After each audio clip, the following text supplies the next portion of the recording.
abasanga ndwaye impyiko. Oya no. Ariko ibyo ntabwo byakwiye kuba urimo urarira gutyo. Rero se bisaba kunywa amazi bikarangira. We ntabwo uri kubyumva.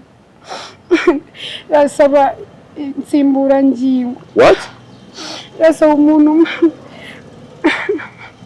Nese simbyumva. Birasaba yuko umuntu aguha ngo impyiko. Yego. Kandi nawe mfite. Bigirane koko.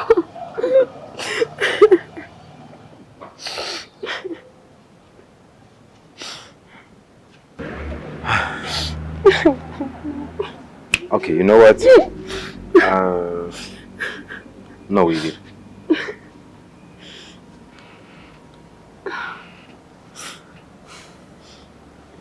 Okay. Basi mpyiko nzayigwa. Right?